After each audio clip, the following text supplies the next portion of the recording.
d'abord le comité pour leur hospitalité, la chaleur de leur accueil et la gentillesse avec laquelle ils m'ont sollicité pour participer ce soir à cette réunion et féliciter d'emblée, même s'il n'aurait peut-être pas le temps d'écouter toute son intervention, le deuxième et brillant orateur que je félicite d'ores et déjà. Donc vous aurez le meilleur pour la fin. Et donc, moi je suis Laetitia Liénard, donc je suis la présidente du CPS de Tournai. Avant ça, donc j'ai travaillé pour le Parlement wallon, ensuite j'ai travaillé pour le gouvernement wallon, et puis dans la foulée j'ai été jevine des finances et jevine des dossiers européens sur Tournai, et depuis 2019 je suis présidente du CPS, un CPS donc, qui, je sais qu'il n'y a pas que des Tournaisiens ici. Tournai, c'est une ville d'un peu plus de 68 000 habitants et nous accompagnons chaque année 1600 usagers. Alors le CPS de Tournai, ce n'est pas qu'un service social. Le CPS de Tournai, c'est 17 départements différents où nous gérons des maisons de repos, des crèches, une cuisine centrale, on a des maisons d'accueil, on a une maison d'accueil pour jeunes en décrochage, une maison d'accueil pour femmes victimes de violences, on a une maison d'accueil aussi pour enfants âgés entre 3 et 12 ans qui malheureusement ne peuvent plus vivre chez leurs parents. Et on a un service des biens et travaux et un très gros département logement. Donc voilà pour vous montrer que le CPS de Tournai, c'est très vaste et ça ne se cantonne pas qu'au service social. D'ailleurs, le thème de ce soir, c'est naturellement vous faire part des droits existants pour les étrangers ici en Belgique, mais c'est aussi la mise à l'emploi qui fait partie de mes priorités au sein du CPS, de par un mécanisme qui s'appelle l'article 60 et avec lequel nous travaillons, et c'est ce qui nous permet aujourd'hui cette intégration et cette action sociale, puisque auparavant on parlait beaucoup d'aide sociale, maintenant on n'est plus dans cette dynamique, on est dans une dynamique d'action sociale, et c'est ce que je veux vous faire, c'est ce que je veux vous présenter ce soir. Et cette dynamique d'action sociale, on ne pourrait pas la faire sans la collaboration et sans l'intégration des personnes étrangères. Mais avant ça, il y a quand même, je ne peux pas rentrer dans le vif du sujet ni dans un pragmatisme immédiat. Je trouvais que c'était important de vous donner d'abord quelques données démographiques. C'est la raison pour laquelle on avait préparé une présentation PowerPoint pour vous donner les chiffres. On va partir du niveau belge pour après redescendre au niveau wallon-picard et ensuite sur Tournai. Alors, en Belgique, au 1er janvier 2022, j'ai pris les chiffres de 2022, puisqu'on n'est qu'en avril 2023, on comptait plus ou moins, je vais arrondir les chiffres, 11 500 000 habitants. Et dans ces 11 500 000 habitants, vous avez un peu plus de 7 millions de Belges, qui sont d'origine belge. Vous avez 2 386 000 Belges qui sont d'origine étrangère et 1 483 000 personnes qui sont non belges. Quand on dit belge d'origine étrangère, ça veut dire que un des deux parents au moins est étranger. C'est ça que ça signifie. Alors c'est une population qui est en croissance, mais il y a un mais. Vous voyez qu'entre 2021 et 2022, le nombre d'habitants en Belgique a augmenté. Il a augmenté de 62 770 personnes, mais sur ces 62 770 personnes, 58 000 sont des immigrants. C'est important. Ça veut dire qu'il y a un taux de natalité, on le voit ici singulièrement sur Tournai, mais la natalité en Belgique n'est plus exponentielle. On a plutôt une tendance ici à la baisse. Il y a eu un petit rebond après le Covid, mais il y a un phénomène de dénatalité, et ici singulièrement sur Tournai, on a un phénomène de perte d'habitants. Ces chiffres reprennent ici les personnes qui sont en séjour légal sur le territoire belge, et sur 100 immigrations déclarées, 15 concernent des demandeurs d'asile. Donc le solde migratoire international est fortement positif. Au niveau du top des nationalités, vous voyez ici, j'ai repris le top des nationalités. Le top 15, pour éviter de vous gâcher la vue. Le top 15 des nationalités en Wallonie le 1er janvier 2022. Alors, en Wallonie, la plus grande communauté présente en Wallonie, ce sont les Italiens. Ça remonte, là c'est historique, hein, ça remonte aux années 40, 50, 60, où on a eu une forte immigration italienne, parce que... Ah oui, je l'ai aussi, hein, moi. Ouais. Mais merci, merci. Donc vous voyez qu'ici, au niveau italien, il y a 92 367 Italiens en Wallonie, qui sont particulièrement plus concernés, concentrés dans la région de Charleroi. Ensuite, et ça c'est pour des questions liées à des proximités immédiates et de territoire, vous avez un nombre de Français aussi impressionnant, 85 000 Français. Ensuite, ce sont les Roumains, l'Allemagne, le Maroc, l'Espagne, le Portugal, la Turquie. Et ensuite, on arrive avec le Cameroun et la République démocratique du Congo, où là, respectivement, on a plus ou moins 7500 personnes qui sont sur le territoire wallon, camerounais et du Congo. Voilà pour le top 15 des nationalités. Et vous voyez, toujours dans le top 15, on a quand même des Américains également qui sont sur le territoire wallon.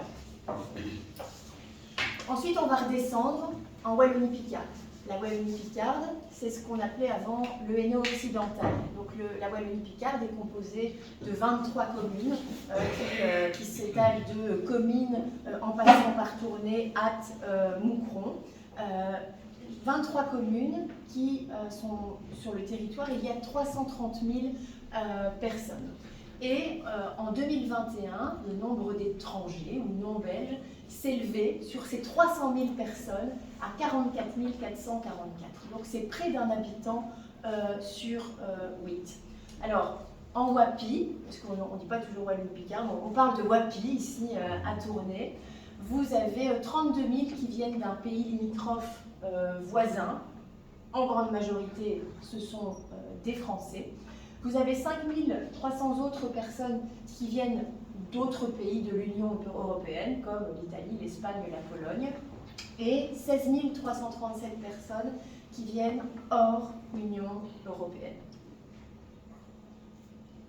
J'en viens maintenant à Tournai. Donc on a fait le niveau belge, le niveau wallon, le niveau wallon-picarde, et maintenant plus particulièrement à Tournai. On repart sur un top 15. Ça, ce sont les chiffres au 14 avril 2023, chiffres qui proviennent du service population de la ville de Tournai. Donc, à Tournai, donc c'est un peu plus de 68 000 habitants, il y a 13% de personnes étrangères. Sans aucune surprise, le top, ce sont les Français. Il y a plus de 6 000 Français, en plus ici particulièrement à Tournai. En 15 minutes, vous êtes à Lille. Et donc, il y a énormément de Français qui aussi, ne le cachons pas, pour des raisons fiscales, viennent habiter en Belgique, et plus particulièrement du côté de Templeuve, Méchin, Darcuy. Voilà. Ensuite, une grande communauté de personnes syriennes également sur Tournai, des Italiens, des Roumains, des Ukrainiens. Là, on a 189 Ukrainiens sur Tournai. Et là, pour aller un peu plus dans le détail, forcément, vous aurez tous compris que ce chiffre a augmenté suite au déclenchement de la guerre l'an dernier. Sur ces 189 Ukrainiens, vous aviez un peu plus de 160 personnes qui ont été accompagnées par le CPS de Tournai. Donc, ces personnes sont arrivées sur le territoire. De manière générale, elles ont été accueillies chez l'habitant. Très peu ont été accueillis en institution. Certains sont parfois retournés au pays, parfois ils reviennent. Et là, on est dans le cadre d'une protection internationale. Et les personnes qui arrivent, les Ukrainiens qui arrivent sur le territoire, peuvent bénéficier du revenu d'intégration sociale que je détaillerai tout de suite. Ensuite, vous avez une communauté camerounaise aussi importante sur Tournai, 187 personnes, et République démocratique du Congo, 74 personnes. Et enfin, plus ou moins une quarantaine de Chinois sur le territoire tournaisien. De manière générale, c'est une vie qui se passe très sereinement. On n'a pas de problème de communauté à Tournai. Félix, qui est aussi ici présent, pourrait en témoigner. On a une maison internationale aussi à Tournai, qui est vraiment le reflet et le symbole de cet accueil et de cette intégration, et j'en profite pour le remercier. Un petit focus sur le CPS de Tournai. Nous employons, nous, 686 personnes. Ça varie, ça varie un peu chaque semaine. Sur ces 686 travailleurs, nous avons 100 personnes étrangères. Majoritairement, ce sont des Français. Et dans ces 100 personnes étrangères, 21 personnes sont originaires d'un pays du continent africain. Alors, les postes de travail sont variables. Enoch en est aussi un des exemples. Travaille au sein des maisons de repos, quel que soit le secteur, que ce soit auxiliaire professionnel, aide-soignant, infirmier. On a un gros déficit d'infirmiers à l'heure actuelle. Il y a vraiment une pénurie d'infirmiers et on est vraiment en recherche de ce profil. Et il commence à y avoir vraiment une certaine compétition entre les secteurs privés et les secteurs publics qui monnaient parfois les salaires des infirmiers. Et donc, j'en profite ici pour lancer un appel. Si vous connaissez des infirmiers ou des aides-soignants, n'hésitez pas à nous les envoyer parce qu'on a un manque criant de ce personnel. Voilà pour les chiffres. Voilà pour le constat global au niveau du pays. Alors il y a des dispositions légales, je ne vais pas vous les citer tous, mais en tout cas les slides qui vous seront remis reprendront parce que ça peut être intéressant pour des gens que vous accompagnez, pour des gens que vous aidez. Il y a des dispositions légales et notre pays doit les respecter. Et c'est ce que nous tentons de faire avec notre administration, de respecter les dispositions ici, que ce soit la Constitution, et moi je suis plus particulièrement sensible à l'article 23 de notre Constitution qui dispose que chacun a le droit de mener une vie conforme à la dignité humaine. Eh bien, j'espère que notre pays en est conscient. J'ai parfois des doutes, mais en tout cas, il y a des dispositions à respecter. Il y a le droit à l'intégration sociale et nous, la loi avec laquelle on jongle le plus dans un CPS, c'est la loi organique des CPS de 1976. Il y a différents régimes d'aide. Alors, d'abord, il y a une définition. Qu'est-ce qu'un étranger? La définition, elle est relativement simple. C'est toute personne qui n'a pas la nationalité belge. Et cette notion d'étranger, elle recouvre des situations qui sont très différentes. Et ici, il y a quatre cas d'espèce plus particulièrement. Il y a les étrangers qui sont demandeurs d'asile.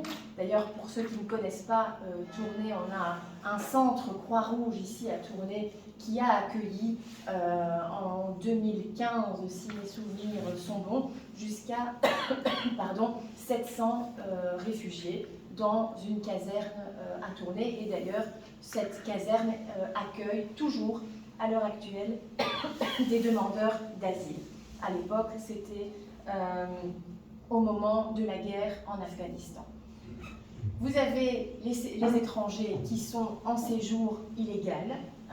Par exemple, je prends pour exemple les migrants en transit ou les exilés, je préfère dire les exilés en transit, les gens qui prennent le canot, qui traversent les mers au péril de leur vie. Eh bien, nous, particulièrement à Tournai et en Wallonie-Picarde, à Péruvey, on a eu quand même un afflux assez important de migrants en transit qui profitaient des axes structurants de Tournai et de Wallonie-Picarde, avec des autoroutes d'accès facile vers Dunkerque et vers la Grande-Bretagne, et qui transitaient aussi par Froyenne et par ces facilités d'axe autoroutier. Vous avez les familles étrangères avec enfants mineurs en séjour illégal, et vous avez les étrangers en séjour légal. Alors, ce qu'on remarque de plus en plus, peut-être un peu moins sur Tournai, mais en tout cas sur Bruxelles, c'est un phénomène malheureusement en développement, c'est ce qu'on appelle les MENA, les mineurs étrangers non accompagnés, qui sont livrés à eux-mêmes dans la capitale, et où il n'y a pas forcément les démarches de leur part, ou pas forcément les démarches de la part de notre pays, et les infrastructures que pour pouvoir les accueillir. À Tournai, c'est relativement limité, mais il faut bien se dire qu'à un moment, si ça se développe dans la capitale, à un moment, ça arrivera chez nous. Quels sont les régimes d'aide? Je vais les détailler après au niveau des interventions, mais on a l'aide sociale classique. L'aide sociale classique, c'est l'aide à laquelle tous Belges, les Belges ont accès. Elle est délivrée par le CPS, et ça concerne tout ce qui est aide palliative, curative, préventive, et ça, c'est une aide qui peut être matérielle, qui peut être sociale, médico-sociale ou psychologique. Qu'est-ce que ça peut être comme aide? Premièrement, c'est une aide financière, c'est le revenu d'intégration sociale. Il y a 3 types de revenus d'intégration sociale, le taux isolé, le taux cohabitant et le taux famille. Ça peut être des aides équivalentes au risque, mais là je ne vais pas rentrer dans les technicités. Mais au-delà du revenu d'intégration sociale, dont je vous montrerai les montants tout à l'heure, ces revenus d'intégration sociale ne sont pas toujours suffisants que pour pouvoir vivre dignement. Il faut savoir que le revenu d'intégration sociale est en deçà du seuil de pauvreté. Peut-être qu'ici, avec les différents index, il y a eu une légère augmentation, mais le revenu d'intégration sociale est en deçà du seuil de pauvreté. J'ai d'ailleurs plaidé il y a 4 ans en déposant une motion auprès des différents gouvernements et auprès de mes autres collègues pour avoir un seuil de vie décent qui permette en tout cas de pouvoir payer son loyer, sa nourriture et permettre aux gens de vivre dignement. Il y a des études qui ont été faites au Luxembourg et en France sur ce revenu décent. Malheureusement, en Belgique, ça n'a malheureusement pas encore été fait. On avait d'ailleurs fait des projections financières sur le relèvement des allocations sociales au seuil de pauvreté. Ça coûterait au gouvernement fédéral 1 milliard d'euros. Ce qui, au regard du contexte général, n'est pas non plus indécent. Quand vous voyez certaines autres dépenses, 1 milliard, ce n'est pas en tout cas quelque chose d'indécent ou d'insurmontable. Mais il n'y a pas d'accord à l'heure actuelle. Ça, c'est la première aide. La première aide classique. Mais donc, je vous le disais, au-delà du revenu d'intégration sociale, on peut aussi octroyer ce qu'on appelle des aides sociales complémentaires. Le RIS étant insuffisant, eh bien, les CPS peuvent intervenir pour des frais pharmaceutiques, pour des frais d'orthodontie, pour des frais chez l'ophtalmologue ou chez l'oculiste, des frais pour les frais énergétiques également. Malheureusement, ici, on a dû faire face à une augmentation assez importante des demandes pour la régularisation des factures d'énergie. Et là, le CPS peut également intervenir. Vous avez des personnes qui sont dans la toute grande précarité ou des mamans qui viennent d'accoucher. On peut intervenir pour le paiement du lait ou pour le paiement des couches ou pour le paiement des repas scolaires. Ça, ce sont toutes les aides sociales complémentaires. Au-delà de ça, vous avez l'aide médicale urgente. Là aussi, c'est délivré par le CPS et là, c'est pour justement les personnes qui sont en situation illégale. Ces personnes en situation illégale n'ont pas droit au revenu d'intégration sociale, elles n'ont pas droit aux aides sociales complémentaires. En revanche, elles ont droit à l'aide médicale urgente.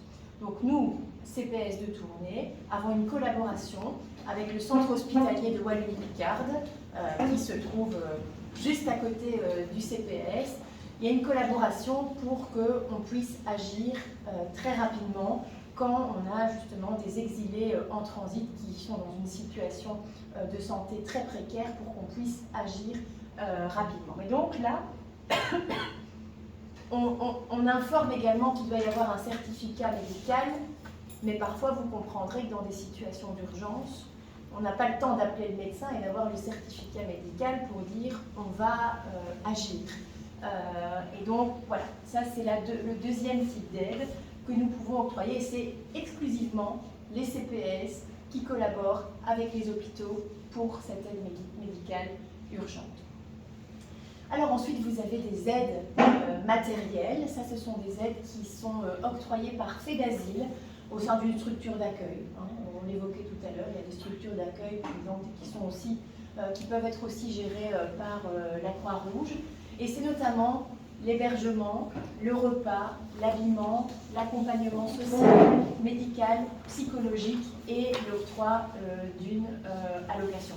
Ça, c'est pour les personnes qui sont dans un processus de régularisation sur le territoire. Ce n'est pas des personnes qui sont en situation illégale. Vous avez aussi un accompagnement médical nécessaire qui est aussi octroyé par FEDASIL aux demandeurs d'asile. Mais là, il y a des demandeurs d'asile parfois qui ne veulent pas, qui ne peuvent pas bénéficier d'une place d'accueil. Alors à ce moment-là, il y a une aide, mais ce n'est pas le CPS qui le prend en charge, c'est FEDASIL qui le prend en charge. Pour l'octroi des aides aux personnes étrangères, toute personne peut prétendre à l'aide sociale. Voilà. Que vous soyez belge ou que vous soyez étranger, tout le monde a le droit de vivre dignement sur le territoire. C'est une aide qui se veut universelle. Donc ça peut être un droit à l'aide sociale complet de la part du CPS. Il y a des exceptions, c'est les étrangers qui sont demandeurs d'asile. Donc les demandeurs d'asile ont droit à une aide matérielle pendant toute leur procédure d'asile, et tant qu'ils ne se sont pas vus délivrer un ordre de quitter le territoire, un OQT, voilà, je cherchais l'acronyme, dont le délai a expiré. Et vous avez les étrangers en séjour illégal. Mais là, j'ai déjà parlé de l'aide médicale urgente et de la manière dont ils peuvent l'avoir. Ça veut dire que dans le cadre de l'aide médicale urgente, si vous connaissez une situation d'une personne qui est en situation irrégulière et qui a besoin de soins, parfois, vous pouvez même arriver au CPS uniquement avec le prénom de la personne. Pas forcément avoir le nom et le prénom, mais à tout le moins l'un des deux, pour que nous, on puisse initier une aide médicale urgente. Il y a quand même une série de facilités qui sont mises en place, même si parfois ça peut sembler, parfois pour nous et parfois pour le secteur associatif, comme un parcours du combattant. Alors, vous avez aussi les familles étrangères avec enfants mineurs en séjour illégal. Là, ces familles ont droit à l'aide matérielle en centre d'accueil pour naturellement assurer le bien-être des enfants mineurs. Je vous ai fait un petit résumé, puisque si vous voulez retenir les choses en matière d'aide, il y a soit le CPS qui octroie une aide, soit FEDASIL qui octroie une aide. Pour ce qui concerne le CPS, soit on octroie une aide classique, le revenu d'intégration sociale, ou une aide sociale complémentaire aux étrangers en séjour légal. Toujours pour le CPS, c'est nous qui intervenons pour l'aide médicale urgente, et là, ce sont les étrangers en séjour illégal.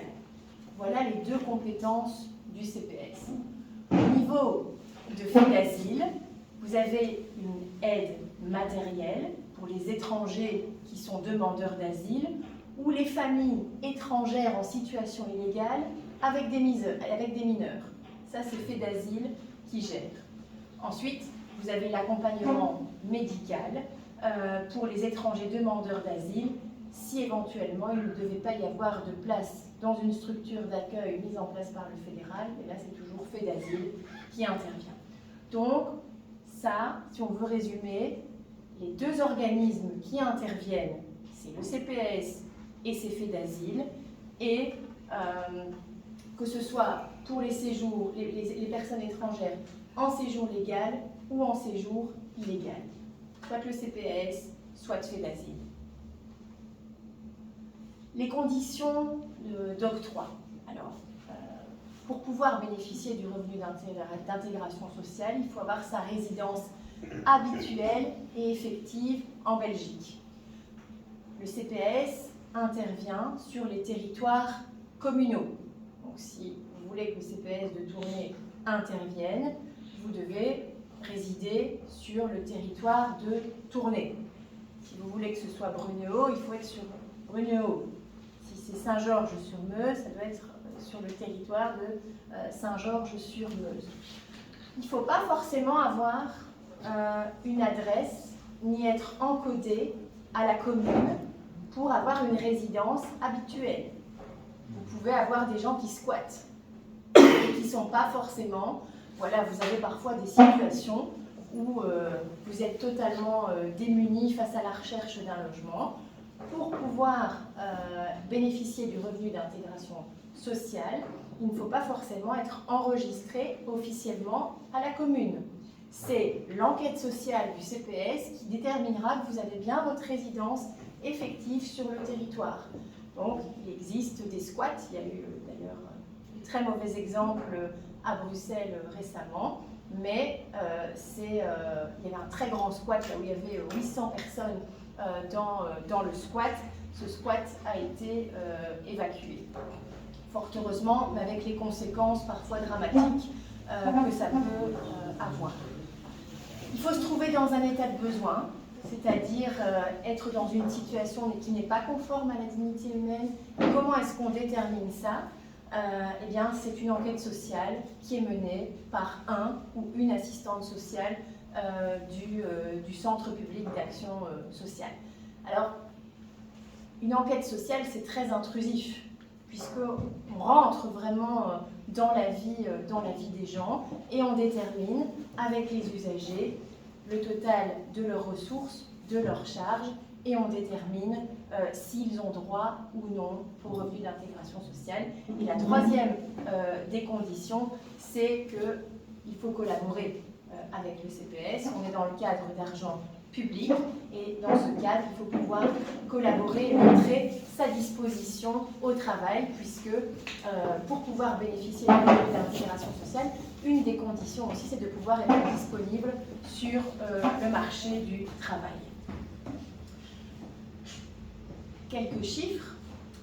Je vous ai mis ici les montants du revenu d'intégration sociale. Donc il y a trois catégories, hein. Je vous l'ai rappelé tout à l'heure. Soit on est cohabitant, soit on est isolé, soit on est une personne avec famille à charge. Quand on est une personne cohabitante, le revenu d'intégration sociale, à l'heure où on se parle, puisque ici, depuis quelques mois maintenant, ça évolue très fortement. Il y a eu les indexations. Le revenu d'intégration sociale est lié aussi à la liaison bien-être. Donc, il y a quand même eu une augmentation depuis quelques mois. Pour une personne cohabitante, on est à 809 € par mois. Pour une personne isolée, on est à 1214 € par mois. Et pour une personne avec famille à charge, on est à 1640 € par mois. Les défis et les atouts. L'insertion, moi ma priorité au CPS de Tournai, enfin j'ai deux priorités. Il ne faut pas en avoir de trop, hein, des priorités parce qu'après on ne fait rien. Il faut en avoir au moins deux, mais qu'on fait bien.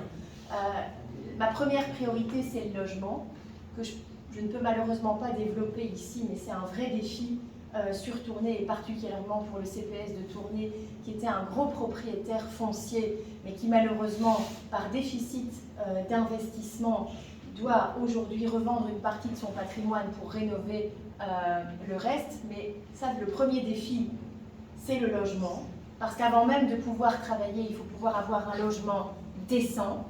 Et le deuxième défi, c'est l'insertion socio-professionnelle. C'est vraiment un défi majeur. Ça a d'ailleurs été repris par une étude de l'Université de Liège qui, je cite, Obtenir un emploi, ce n'est pas qu'une nécessité économique. À côté d'une sécurité financière, l'activité professionnelle permet aux travailleurs immigrés de construire une identité dans un nouvel environnement et d'accéder à un réseau social diversifié qui contribue à son évolution socioculturelle ainsi qu'à celle de sa famille. Je pense que tout est dit. Il y a des atouts, mais il y a aussi des obstacles. Il faut pouvoir les dire. Je pense que c'est ici, on se dit, mais dans un respect mutuel, c'est un constat ici que je pose. C'est pas ce que je pense, mais c'est les constats que nous posons dans les obstacles.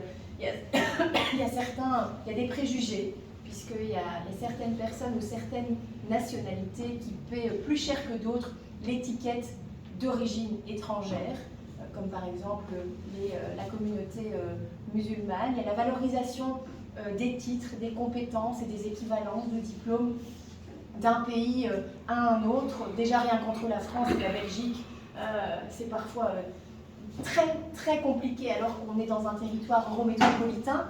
Alors vous n'imaginez pas si vous avez des diplômes qui viennent du Congo ou du Cameroun avec les équivalences, c'est un vrai parcours du combattant.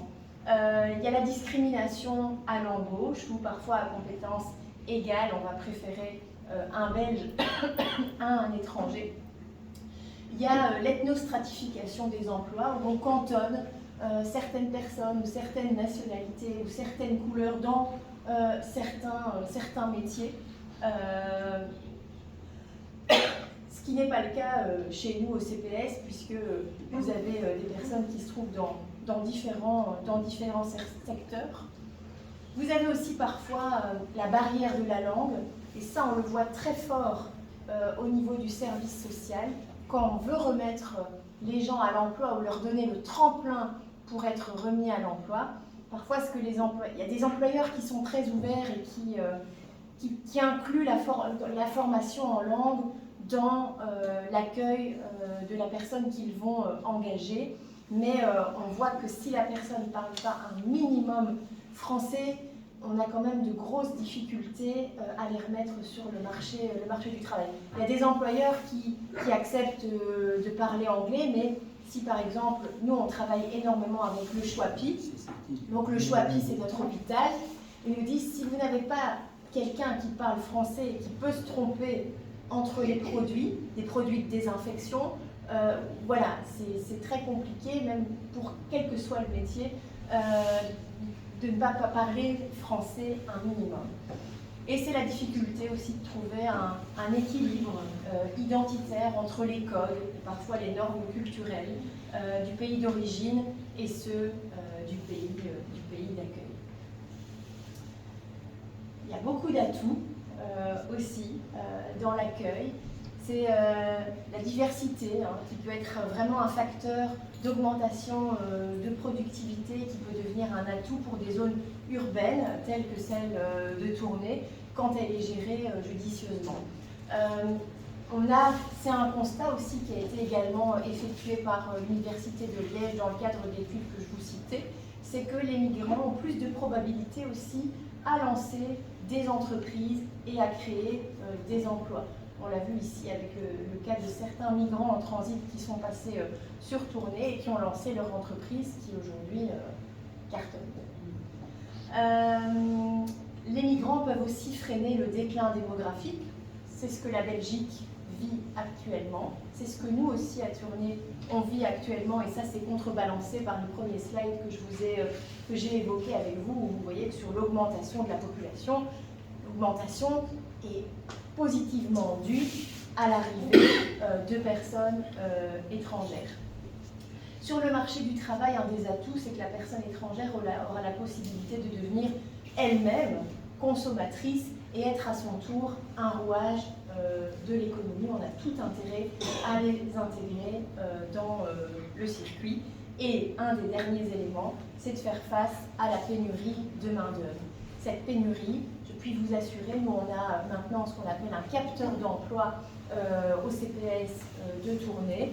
Moi je suis en contact permanent aussi avec des organismes de formation. La pénurie, j'ai l'impression qu'elle est un peu partout maintenant. La pénurie, on l'a chez les infirmiers, chez les aides-soignants, avec les centres de formation avec qui je suis en contact. Il y a vraiment une pénurie de main-d'œuvre aussi dans le secteur du bâtiment. J'ai un centre de formation qui s'appelle l'IFA-PME qui est venu me dire, voilà, on a des entreprises qui cherchent désespérément de la main-d'œuvre, elles sont prêtes à les former, on peut avoir des manœuvres, on va les former, on leur donne même une prime de 3 000 € s'ils arrivent, mais voilà, ça reste très compliqué, à trouver. Alors, c'est un des atouts, c'est de faire face à la pénurie de main-d'œuvre, à condition d'avoir un salaire égal, hein, naturellement.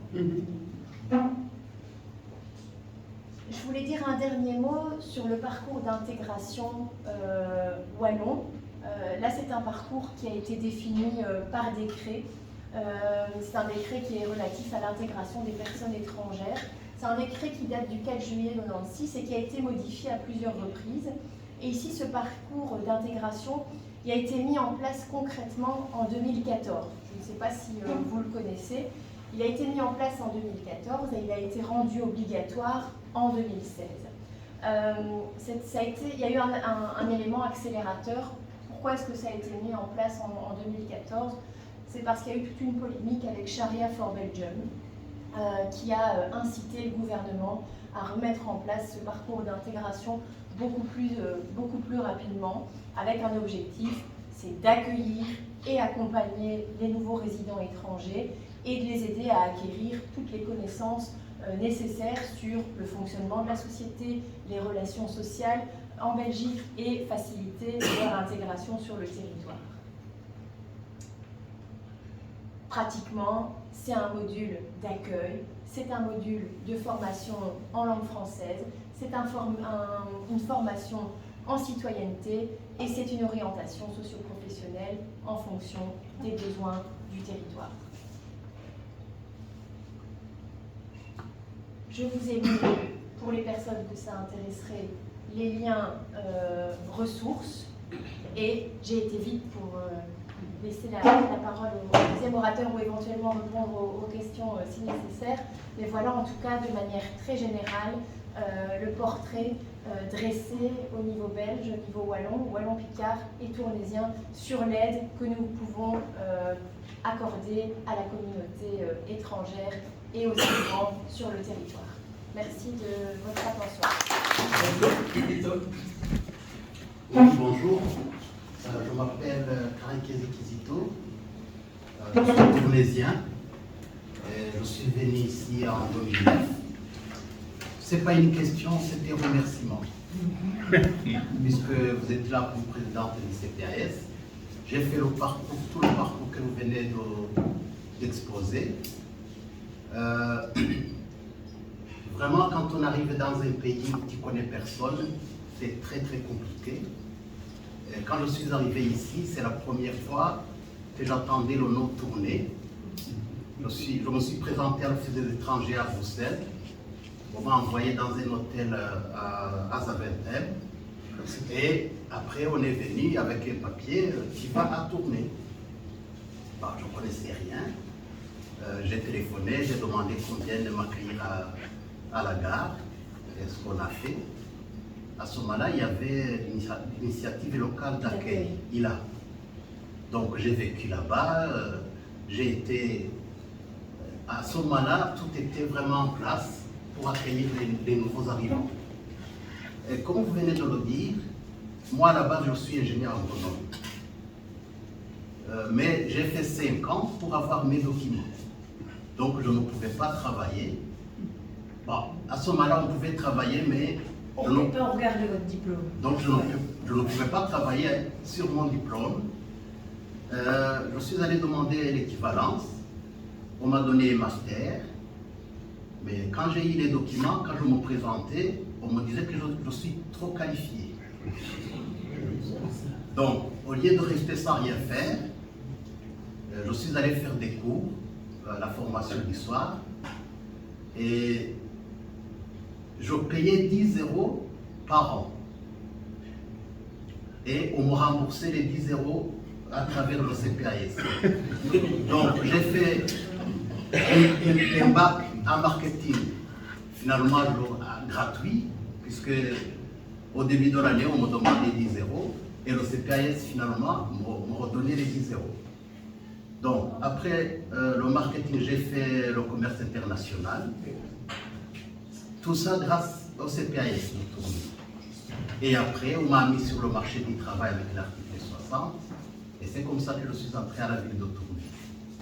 Donc, en peu de mots, c'est pour vous remercier le travail que vous faites pour les nouveaux arrivants. Merci beaucoup pour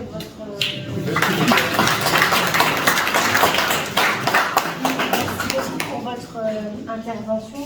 Je voudrais juste maintenant nuancer un peu les choses parce que vous parlez de quelques années en arrière. Depuis lors, il y a quand même eu certaines évolutions structurelles qui font qu'on doit vraiment agir différemment. Quels sont les problèmes auxquels on est confronté?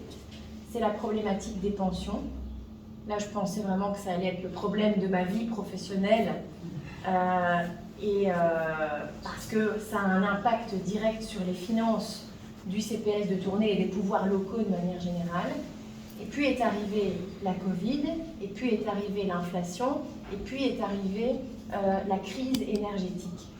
Et depuis 2015, on doit sans cesse réduire nos services. Donc on a dû, par exemple, l'ILA n'existe plus. Plus de financement. On avait un service de médiation de dette, on doit le supprimer aussi. Et c'est ça un peu aussi le coup de gueule que je veux faire, parce que moi je vous dresse le tableau d'un circuit administratif normal, mais aujourd'hui, les finances publiques sont tellement serrées qu'on nous demande de plus en plus de réduire les services. Actuellement, le service social du CPS de Tournai est dans un état catastrophique. Parce que le service de première ligne a vécu les crises successives, qui n'en peuvent plus.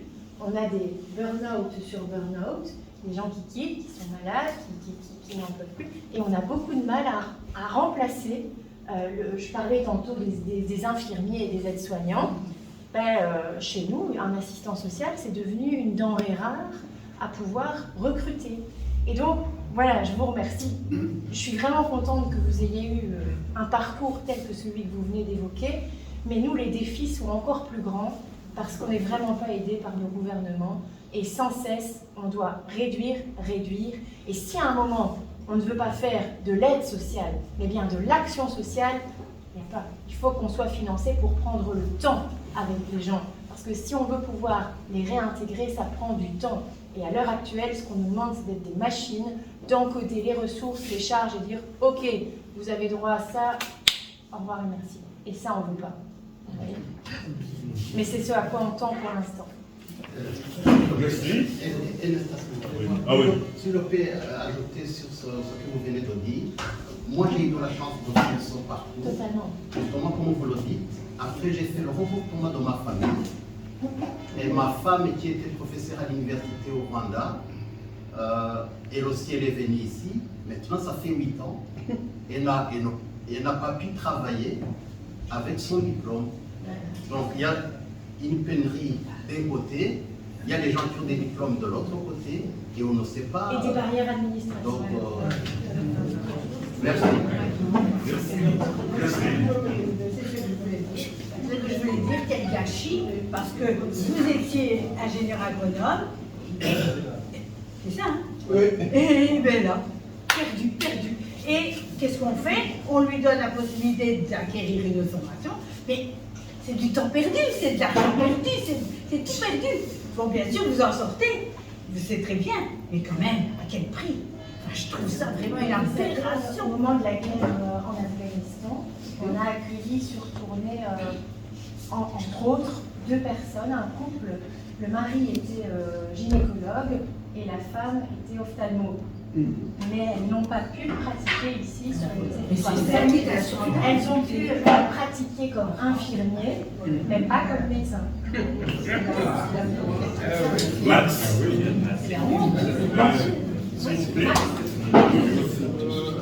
Bonsoir, en tout cas, merci pour votre exposé. J'avais juste une petite question. Je voudrais savoir un peu, vous avez de façon globale expliqué un peu les questions du financement du CPS. C'est quoi l'origine, les sources du financement? Nous, on a une partie qui vient du fédéral. Donc, les revenus d'intégration sociale sont en partie financés par le fédéral. On a une partie qui vient de la région wallonne, le fonds spécial de l'aide sociale, ça s'appelle. C'est comme le fonds des communes, mais pour les CPS. Donc, fédéral, région, et le reste vient de la ville. C'est la ville qui octroie une dotation au CPS. Et quand on est en déficit, il y a un article de loi, dans la loi organique, c'est l'article 106, qui dispose que c'est la commune qui doit compenser. Mais à un moment, il n'y a pas de puissant fond.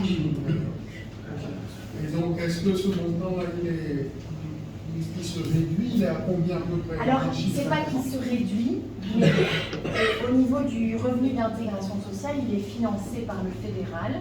Donc, le fédéral ne rembourse pas l'intégralité du revenu d'intégration sociale, sauf pour les personnes SDF et par exemple les personnes en protection internationale, en l'occurrence ici les Ukrainiens. Après, c'est un remboursement entre 60 et 70%.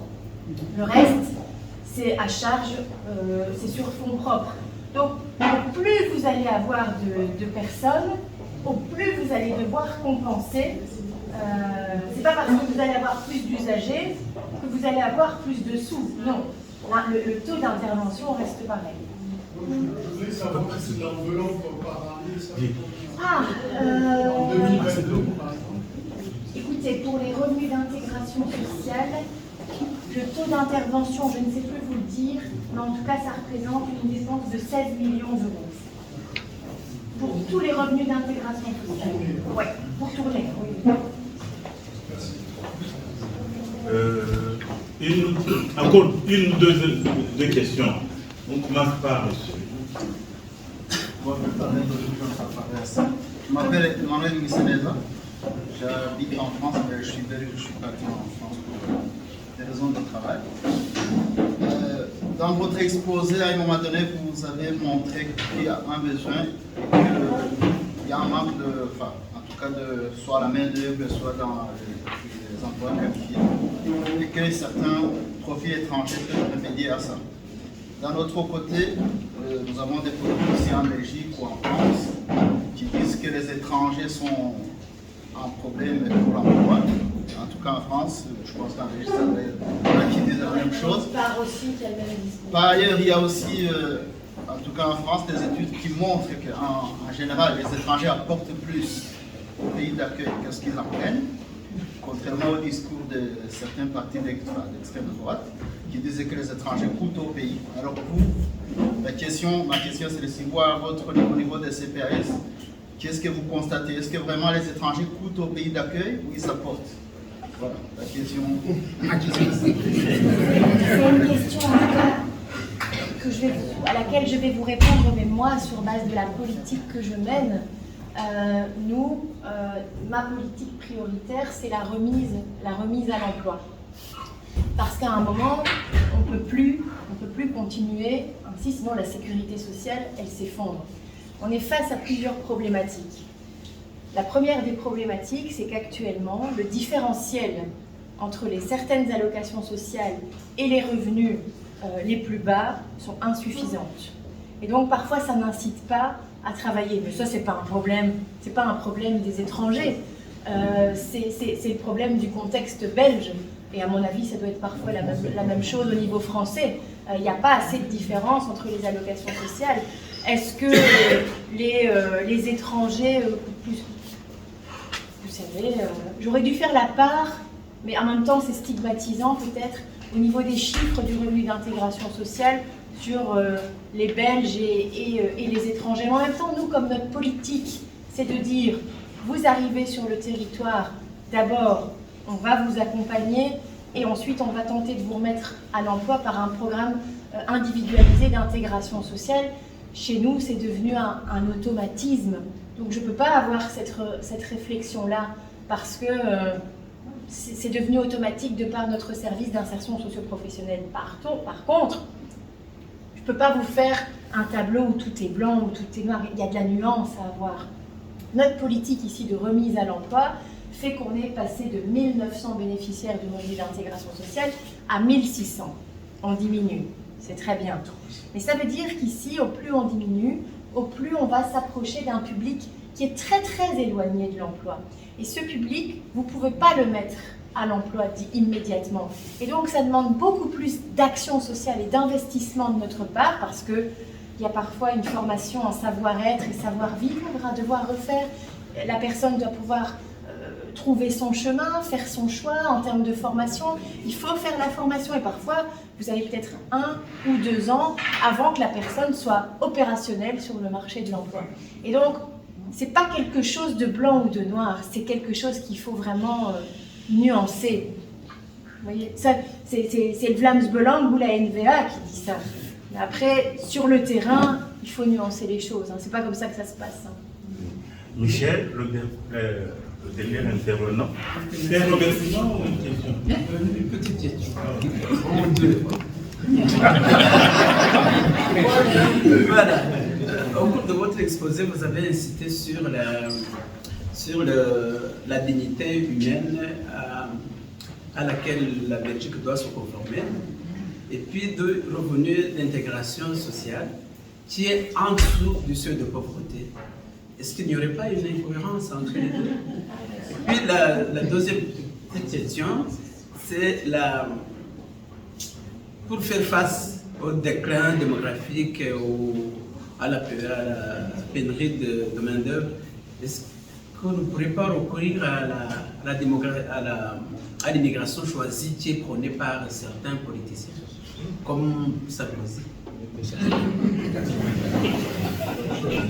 Alors la première, j'y ai répondu pendant l'exposé, c'est totalement incohérent que le revenu d'intégration sociale soit en dessus du seuil de pauvreté.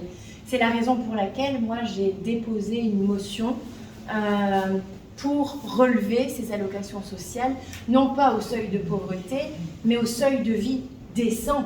Parce que, je vous le rappelle, je l'ai dit dans l'exposé, si on voulait tout simplement augmenter le revenu d'intégration sociale au seuil de pauvreté, ça coûterait un peu plus d'1 milliard à l'État fédéral. C'est beaucoup, mais au regard de toutes les autres politiques, c'est pas non plus infaisable. Il y a peut-être moyen de trouver d'autres taxes qui permettraient de ramener beaucoup d'argent pour augmenter ce seuil des allocations sociales. Ensuite, un des combats que nous devons mener, c'est le combat contre le statut de cohabitant. À l'heure actuelle, il y a le statut cohabitant, il y a le statut isolé, il y a le statut taux-famille. Ça veut dire que si vous habitez avec quelqu'un, que vous êtes en couple, enfin, vous devez, tout de suite, vous bénéficiez des effets négatifs parce que vous êtes avec quelqu'un, vous allez avoir moins. Parce qu'on considère que vous êtes à deux et donc vous allez pouvoir vous partager les charges. Or, je pense que c'est pas vrai au vu du regard du niveau de vie, et de deux, pour nous, pour nos services sociaux, c'est des enquêtes qui deviennent quasi des enquêtes policières. Hein. Vous devez aller regarder si la personne cohabite avec l'autre, est-ce qu'elle couche avec l'autre, est-ce qu'ils sont ensemble, est-ce qu'ils sont pas ensemble, et c'est pas de l'action sociale, ça. C'est pas de l'action sociale. Et donc, je terminerai aussi sur votre question sur l'immigration choisie. Je trouve que c'est hyper stigmatisant. Moi, je trouve qu'en Belgique, il y a des sujets sur lesquels on est tellement ouvert d'un point de vue éthique. Je trouve qu'au niveau de l'intégration des personnes étrangères, on a encore beaucoup à apprendre. Et quand je vois ce qui se passait, l'évacuation du squat, il y a plus ou moins 1 mois, où notre pays est condamné plusieurs centaines de fois, qu'il respecte déjà les droits qu'il a mis en place, qu'il essaye d'un peu évoluer, mais je trouve que c'est un peu stigmatisant d'avoir cette immigration choisie. Nous, on doit être une terre d'accueil et pouvoir après aiguiller la personne au mieux en fonction des compétences qu'elle peut nous apporter, quelles qu'elles soient. Encore une fois, merci. Grand merci à Madame Lydia. Quand même. J'ai été outrée déjà la manière dont on a accueilli des Ukrainiens à tour de bras, les gens qui les ont nourris, hébergés et qui n'ont rien touché parce qu'ils étaient blancs. Oui. Alors moi, en tant que femme d'Africain, excusez-moi, mais ça me dégoûte. Alors ils ont des places dans les crèches pour leurs enfants, ils ont ceci, ils ont cela. Hein? Bon. Alors, est-ce qu'on peut comparer les Ukrainiens aux gens d'Afrique qui se sauvent? Après, Absolument pas. Je pense que ça a été Parce que aussi... l'Ukraine, c'est un coup monté. Ça a été très émotionnel. Oui, je vois que ça m'a pas émotionné. Non, mais donc il y a beaucoup, regardez, moi je jamais des institutions, très peu on peut accueillir. Alors moi, j'avais pas d'institution pour accueillir des Ukrainiens. J'ai déjà pas parfois de logement pour les propres usagers. On en a trouvé, c'est incroyable, Oui. on a vu se passer. Mais même dans les crèches, dans les écoles, alors que les profs d'enfants français, dans ce cas-là, non même pas. Mais si ça avait été des Syriens ou des Africains, on les aurait laissés dans la rue. On l'a vu en 2015. Voilà. Alors moi, on m'a posé la question, j'ai une grande maison. Alors moi, jamais je prendrais un Ukrainien. Si j'ai des droits à prendre, je prendrais des Africains. Mais là aussi, je voudrais nuancer. Ça me dégoûte. Il y a eu un énorme élan d'accueil des Ukrainiens au moment du début de la guerre. Mais ce qu'il y a, c'est que les gens se sont dit, ah, moi, je vais accueillir quelqu'un, mais pour 15 jours, 3 semaines, 1 mois. C'est pas passé comme ça. Il faut y réfléchir. Oui. Et de toute façon, l'Ukraine, c'est un bon coup monté, la Russie, l'Ukraine. Ça, je n'en sais rien. J'ai l'impression que nous éloignons un peu. Comme ça, alors qu'il y a d'autres qui ont besoin. Donc, on a des gens dans la rue. Bon, il n'y a pas de sujet tabou, mais je pense qu'on s'éloigne un tout petit peu de notre sujet. Et puis le temps Tout à l'heure, avec les musulmans, parfois, voilà, il y a certaines initiatives qui sont plus stigmatisées. Donc, comme je vous disais, maintenant on va... Merci pour votre attention.